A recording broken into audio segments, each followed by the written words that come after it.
स्वर्ग जाने का असली हकदार कौन और वह कौन सा पाप है जिसे करने वाले मनुष्य को नरक जाने से कोई नहीं रोक सकता। आज एक प्राचीन कथा के माध्यम से हम आपको बताने का प्रयास करेंगे कि पूजा पाठ दान धर्म जप तप आदि प्रकार के करोड़ों पुण्य के काम करने के बाद भी कुछ मनुष्य नरक में ही क्यों जाते हैं तथा अत्यधिक घोर पाप करने पर भी कुछ मनुष्य को स्वर्ग की प्राप्ति किस पुण्य के कारण मिलती है। ऐसा वह कौन सा पुण्य है जो मनुष्य के करोड़ों पापों का नाश करता है और ऐसा कौन सा पाप है जो उसके करोड़ों पुण्यों को नष्ट कर डालता है। तो चलिए दोस्तों, बिना देरी किए शुरू करते हैं। एक समय की बात है, देवर्षि नारद वैकुंठ लोक में जाते हैं और भगवान विष्णु से पूछते हैं, हे प्रभु, कुछ मनुष्य पाप करने पर भी स्वर्ग में क्यों जाते हैं और कुछ मनुष्य को पुण्य करने के बावजूद भी नरक में क्यों जाना पड़ता है।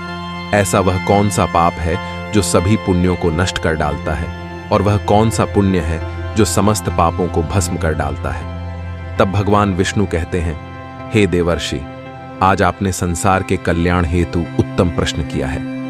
इसी संदर्भ में आज मैं आपको एक अत्यंत प्राचीन कथा सुनाता हूं, जिससे सुनकर आपको आपके सभी प्रश्नों के उत्तर मिल जाएंगे। इसीलिए आप इस कथा को ध्यान से पूरा जरूर सुनें। जो भी मनुष्य इस कथा को सुनता करता है उसके समस्त पापों का नाश होता है। देवर्षि कहते हैं, हे प्रभु, आपके के मुख से इस कथा को सुनना मेरा सौभाग्य है। मैं इस कथा को ध्यान से पूरा अवश्य सुनूंगा और इसका प्रचार करूंगा। भगवान विष्णु कहते हैं, हे देवर्षि, पूर्व काल की बात है। मध्य देश के एक नगर में एक ही समय पर 5 मनुष्यों की मृत्यु हो जाती है और वे सभी मृत्यु के बाद यमलोक में पहुंच जाते हैं। यमलोक पहुंचने पर वहां का दृश्य देखकर वे सभी भयभीत हो जाते हैं। उनका अंग अंग कांपने लगता है। यमलोक में विशालकाय आकार वाले यमराज स्वर्ण से बने सिंहासन पर विराजमान होते हैं। उनके पास चित्रगुप्त बैठे होते हैं, जिनके पास सभी प्राणियों का लेखा जोखा रखा हुआ है। यम के दूत प्राणियों को आगे धकेल रहे होते हैं। कुछ मनुष्य जोर जोर से विलाप कर रहे होते हैं तो कुछ मनुष्य अत्यंत प्रसन्न होकर चल रहे होते हैं। स्वर्ग के द्वार से सुंदर प्रकाश दिखाई पड़ रहा होता है तो वहीं नरक के द्वार से धधकती हुई अग्नि की ज्वाला दिखाई पड़ रही होती है। इस भयानक दृश्य को देखकर वे पांचों एक दूसरे से बात करने लगते हैं और अपने अपने पाप के विषय में चर्चा कर रहे होते हैं। उन 5 में से 4 लोगों ने अपने जीवन में बहुत पाप कर्म किए हुए होते हैं और उन सभी को यह जान पड़ता है कि अब वे चारों ही नरक में ही जाने वाले हैं। उन चारों में एक चोर होता है, दूसरी वेश्या होती है, तीसरा विद्वान पंडित होता है तो चौथा एक राजा का सैनिक होता है तथा 5वां एक धनवान किसान होता है। वे पांचों अपने अपने कर्म फलों को भुगतने के लिए तैयार होते हैं। फिर एक एक करके सभी पाप और पुण्य आत्माएं आगे चल रही होती है। वे चारों एक दूसरे के पाप कर्मों के बारे में बताने लगते हैं। पहले चोर कहता है, भाई मैं तो पक्का नरक में ही जाऊंगा, क्योंकि मैंने बहुत बार चोरी की है, दूसरों का धन लूटा है, दूसरों को तकलीफ दी है, लेकिन ऐसा मैंने मजबूरी में किया था। चोरी करके मैं अपने परिवार का पेट पालता था, क्योंकि मुझे कोई काम नहीं देता था। शायद विधाता ने मेरे भाग्य में यही लिखा था, इसीलिए मैं ही हम चारों में सबसे बड़ा पापी हूं। मेरे पाप से मुझे कभी मुक्ति नहीं मिलेगी, यह मैं जानता हूं। पता नहीं मुझे अगला जन्म किस पशु का मिलेगा। यमराज मुझे कौन सा दर्द देंगे। उसके बाद में वेश्या बोलती है, भाई हम चारों में मैं ही सबसे बड़ी पापिनी हूँ। मुझसे बड़ा पाप यहाँ पर किसी ने नहीं किया होगा। जो स्त्री अनेक पुरुषों के साथ संबंध बनाती है उसे नरक में ही डाला जाता है, यही शास्त्र कहते हैं। इसीलिए मेरा भी नरक में जाना तय है, किंतु मैं शपथ खाकर कहती हूँ, मैंने यह पाप जानबूझकर नहीं किए हैं। जब मैं छोटी उम्र की थी तभी एक दुष्ट व्यक्ति मुझे उठाकर ले गया और जबरदस्ती मुझे वैश्या बना दिया। मैंने न चाहते हुए भी कई पुरुषों से संबंध बनाए हैं, पर मेरे पास जीवित रहने के लिए यही एक उपाय बचा था।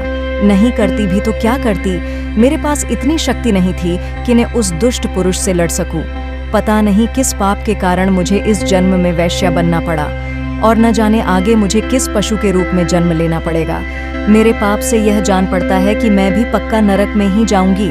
उसके बाद वह सैनिक बोलने लगता है, भाई हम चारों में सबसे बड़ा पापी तो मैं ही हूं। मैंने बहुत बड़े पाप किया। मैं राजा का सिपाही था, इसीलिए मैं लोगों पर जोर जबरदस्ती करता था। मैंने कितनों के प्राण लिए हैं, न जाने कितने मासूम लोगों को सताया है, न जाने कितने निर्दोष लोगों को मेरे हाथ से दंड मिला है। यमराज मुझे कभी क्षमा नहीं करेंगे और मैं निश्चित ही नरक में ही जाऊंगा। लेकिन मैंने यह सभी पाप जानबूझकर नहीं किया है। अपने प्राणों के भय से और परिवार के पालन पोषण के लिए मुझे यह पाप करने पड़े हैं। हमारा राजा जो कहता था उसका पालन हमें करना पड़ता था। राजा के विरुद्ध भला कोई साधारण मनुष्य कैसे जा सकता है? ये सभी पाप करते हुए मुझे अत्यंत दुख भी होता था और मैं जानता था कि यह पाप करने से मुझे नरक की प्राप्ति होगी। किंतु परिवार के मोहवश होकर मैंने यह काम किया है। लेकिन पाप तो पाप होता है, पाप करके पश्चाताप करने का क्या फायदा? इसीलिए मेरा नरक में जाना तो तय है। उसके बाद वह विद्वान पंडित बोलता है, भाई हम चारों में से सबसे बड़ा पापी तो मैं हूं। तुम लोगों ने जो पाप किए हैं वह जाने अनजाने में किए हैं, या किसी ने तुमसे जबरदस्ती करवाए हैं, या मजबूरी में किया है। किंतु मैं तो विद्वान था, मैं सब सत्य असत्य जानता था, मुझे सच और झूठ का ज्ञान था। लेकिन फिर भी मैंने धन के लोभ बहुत पाप किया है। शास्त्र कहते हैं कि जो सब कुछ जानकर भी पाप करता है वह निश्चित ही नरक में गिरता है। मैंने अपने ज्ञान का दुरुपयोग किया है। मैंने अपने ज्ञान का उपयोग लोगों की सहायता के लिए नहीं बल्कि धन को कमाने के लिए किया है। मेरे घर की परिस्थिति अत्यंत गरीब थी। मेरे पिता भिक्षा मांगकर गुजारा करते थे, लेकिन मैंने अपने घर की गरीबी को दूर करने के लिए धन लेकर ज्ञान देने की चेष्टा की है। शास्त्र कहते हैं, जो विद्वान ब्राह्मण अपने ज्ञान का दुरुपयोग करता है उसे निश्चित ही नरक में जाना पड़ता है। मैंने लोगों को ज्ञान देने के बदले में उनसे धन लिया है, कभी किसी को मुफ्त में ज्ञान नहीं दिया। इसीलिए आप चारों में सबसे बड़ा पापी तो मैं ही हूं और मुझे ही नरक में जाना पड़ेगा। उन चारों की बात सुनकर वह धनी किसान हंस पड़ा और बोलने लगा, तुम चारों तो इतने बड़े पापी हो कि तुम लोगों को नरक में जाना ही पड़ेगा। तुम लोगों ने घोर पाप किए हैं और इसीलिए यमराज तुम लोगों को कभी माफ नहीं करेंगे। यहाँ पर मौजूद मैं अकेला ही सबसे अधिक पुण्यवान हूँ। मैंने अपने जीवन में बहुत पूजा पाठ किया है, ब्राह्मणों को दान दक्षिणा दी है, मैंने मृत्यु से पूर्व गाय का दान भी किया है और अब मेरे सभी पुत्र पौत्र मेरी आत्मा की मुक्ति के लिए बड़े कार्यक्रम का आयोजन कर रहे हैं। वे मेरे लिए श्राद्ध पिंडदान तर्पण कर रहे हैं, यज्ञ कर रहे हैं। इसीलिए मैं सबसे अधिक पुण्यवान हूँ। मेरी 3 पत्नियां और 10 पुत्र हैं। इतने लोग मेरी मुक्ति के लिए उपाय कर रहे हैं। और हाँ, मैंने अपने जीवन में कभी कोई पाप नहीं किया है और जाने अनजाने में किए भी होंगे तो मेरे पुत्रों के श्राद्ध आदि के कार्यों द्वारा मेरे पाप भी नष्ट हो जाएंगे। मैं नित्य देव पूजा करता था, मंदिर जाता था, द्वार पर आए अतिथियों को भोजन कराता था। इसीलिए मुझे पूरा विश्वास है कि यमराज मुझे नरक में नहीं डालेंगे और मुझे मोक्ष की प्राप्ति निश्चित ही होगी। फिर वे पांचों धीरे धीरे आगे बढ़ने लगते हैं और फिर जब उनका समय आता है तो उन पांचों के पाप और पुण्य के कर्मों का मूल्यांकन किया जाता है। सबसे पहले बारी आती है उस चोर की और फिर चित्रगुप्त उसका लेखा जोखा निकालते हैं। कुछ देर तक विचार करने के बाद, उसके पाप पुण्य का मूल्यांकन करने के बाद यमराज उसे स्वर्ग में जाने के लिए कहते हैं। इस निर्णय को सुनकर चोर आश्चर्य में पड़ जाता है और बड़ी ही प्रसन्नता से वह स्वर्ग के दरवाजे की ओर चला जाता है। दूसरी बारी आती है वेश्या की। चित्रगुप्त उस वेश्या का भी लेखा जोखा निकालते हैं और कुछ देर तक विचार करने के बाद उसके पाप पुण्य का मूल्यांकन करके यमराज उसे भी स्वर्ग में जाने के लिए कहते हैं। इस विचित्र निर्णय को सुनकर वह वेश्या भी आश्चर्य में पड़ जाती है। उसे यमराज के निर्णय पर विश्वास नहीं होता है और वह बिना कुछ कहे ही बड़ी ही प्रसन्नता के साथ स्वर्ग के द्वार की ओर चली जाती है। फिर तीसरी बारी आती है उस सिपाही की। चित्रगुप्त उसके भी कर्मों का लेखा जोखा निकालते हैं और कुछ समय विचार करके उसके पाप पुण्य का मूल्यांकन करके यमराज उसे भी स्वर्ग में जाने के लिए कहते हैं। इस निर्णय को सुनकर वह सिपाही भी सोच में पड़ जाता है और बड़ी ही प्रसन्नता के साथ वह स्वर्ग के द्वार की ओर निकल जाता है। फिर चौथी बारी आती है उस विद्वान ब्राह्मण की। चित्रगुप्त उस ब्राह्मण के कर्मों का लेखा जोखा निकालते हैं और कुछ देर तक विचार करते हैं। फिर यमराज उस ब्राह्मण को भी स्वर्ग में जाने के लिए कहते हैं। विद्वान ब्राह्मण विचार करता है, मैंने तो पाप किया है, फिर मुझे क्यों स्वर्ग में भेज रहे हैं। फिर वह भी मन ही मन प्रसन्न होकर स्वर्ग के द्वार की ओर चलने लगता है। उन चारों को स्वर्ग में जाता देख वह धनवान किसान बहुत दुखी और क्रोधित हो जाता है। वह सोचने लगता है कि यह कैसा न्याय है, इन पापियों को स्वर्ग जाने का मौका मिल रहा है।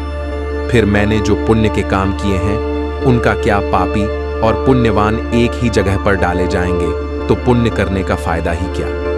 फिर उस धनवान किसान के यम के दूत जोर से धकेल देते हैं और कहते हैं, अरे पापी, तो आगे चल, तुझे नरक में डाला जाएगा, यमराज तुझे माफ नहीं करेंगे।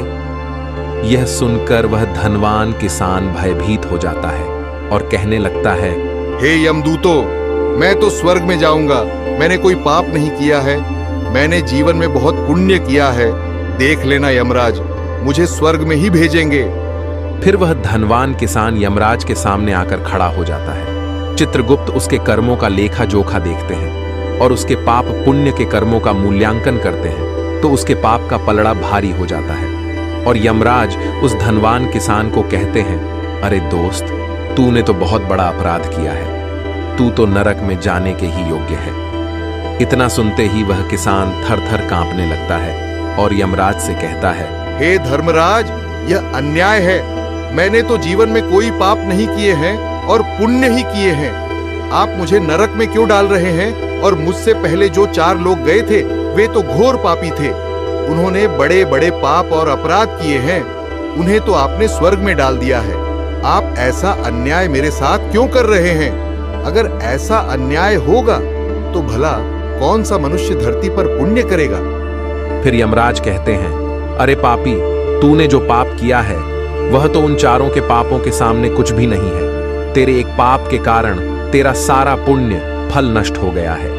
यदि तूने यह पाप नहीं किया होता तो स्वर्ग में जा सकता था, लेकिन तूने यह पाप जानबूझकर किया है, इसीलिए तुझे नरक में अवश्य जाना पड़ेगा। उस चोर ने तो मजबूरी में चोरी की थी, किंतु वह चोर दूसरों की भूख मिटाता था, गरीबों को दान करता था। उसने कभी किसी निर्दोष और गरीब व्यक्ति के घर चोरी नहीं की। उसके पुण्य कर्म उसके पाप से अधिक थे, इसीलिए वह स्वर्ग में गया।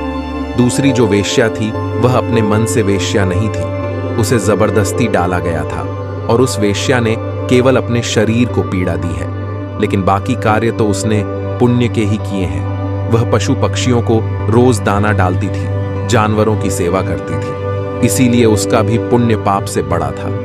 तीसरा वह सिपाही था जिसने राजा के हुक्म का पालन किया था, किंतु उसने भी बहुत पुण्य के काम किया है। उसने कई बेसहारा लोगों की मदद की है, इसीलिए वह भी स्वर्ग में ही गया है। और चौथा वह विद्वान ब्राह्मण था, उसने अपने ज्ञान का दुरुपयोग अवश्य किया है, किंतु वह नित्य गाय की सेवा करता था, दान धर्म करता था, इसीलिए उसके भी पुण्य पाप से अधिक थे और वह भी स्वर्ग में ही गया है। इतना सुनकर वह धनवान किसान बोलता है, हे धर्मराज, इन चारों ने जो भी पुण्य किए हैं वह तो मैंने भी किए हैं, बल्कि उनसे ज्यादा किए हैं, फिर भी मैंने ऐसा कौन सा पाप किया है जो मुझे नरक में भेजा जा रहा है। यमराज कहते हैं, दोस्त, याद कर तूने उस अबला विधवा नारी पर गलत लांछन लगाया था कि उसने तेरे घर पर चोरी की है, और इसके साथ ही तूने उसके ऊपर कई अन्य गलत लांछन लगाए थे। उसे व्यभिचारिणी और वेश्या कहकर उसके चरित्र का हनन किया है, और राजा ने उसे सत्य समझकर उस अबला विधवा नारी को मृत्युदंड दे दिया था। हे पापी, मनुष्य ब्रह्म हत्या, चोरी, मदिरापान आदि प्रकार के घोर पापों से भी प्रायश्चित करके मुक्त हो सकता है, किंतु दूसरों पर गलत लांछन लगाने पर कोई प्रायश्चित नहीं है जो दूसरों पर गलत आरोप करता है। सत्य जानकर भी दूसरों को झूठ कहकर उनके ऊपर दोष डालता है, वह तो सबसे बड़ा पापी है। उसके द्वारा किए गए सभी पुण्य नष्ट हो जाते हैं। इसीलिए तूने जितने भी पुण्य किए हैं वे सभी उस एक पाप के कारण नष्ट हो गए। फिर यमराज यमदूतों को कहकर उस पापी किसान को नरक ले जाने के लिए कहते हैं, और वह किसान रोता हुआ विलाप करता हुआ नरक के मार्ग पर चलने लगता है। देवर्षि, इस प्रकार से उन चारों को पाप करके भी स्वर्ग की प्राप्ति हुई है, किंतु वह किसान उसके सामने जघन्य अपराध किया है। किसी अबला स्त्री पर गलत लांछन करके उसका चरित्र हनन किया है। एक स्त्री सदा ही पूजनीय है। जो भी पुरुष स्त्री पर गलत आरोप करता है उसे महापाप लगता है। कभी किसी स्त्री की दुर्बलता का फायदा नहीं उठाना चाहिए। पराई स्त्री को सदैव ही माता समझना चाहिए। जो पराई स्त्रियों पर गलत दृष्टि डालता है उसे पाप ही लगता है। जो विधवा दुखिया स्त्री को सताता है उसे नरक में जाना पड़ता है। मनुष्य को सत्य का साथ देना चाहिए। सत्य के मार्ग पर चलकर ही स्वर्ग की प्राप्ति होती है। असत्य का साथ देने से मनुष्य के सभी पुण्य नष्ट हो जाते हैं। तो दोस्तों, कभी किसी पर गलत आरोप नहीं करना चाहिए। सत्य जानकर भी असत्य का साथ नहीं देना चाहिए। जो दूसरों पर गलत आरोप डालता है उसे यमराज कभी क्षमा नहीं करता है। उम्मीद है आपको यह कथा पसंद आई होगी। वीडियो को लाइक जरूर करें और कमेंट में जय श्री कृष्ण अवश्य लिखें।